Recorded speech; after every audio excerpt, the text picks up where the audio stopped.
Dalam peristiwa cuaca bersejarah, Emiria Arab Bersatu menyaksikan taburan hujan paling lebat dalam rekod sejak 24 jam lalu, lapor agensi berita Emirates.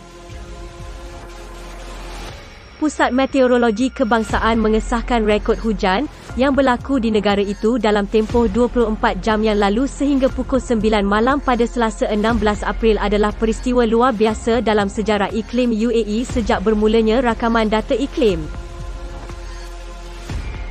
Dijangka beberapa jam akan datang akan menyaksikan jumlah hujan yang lebih besar direkodkan.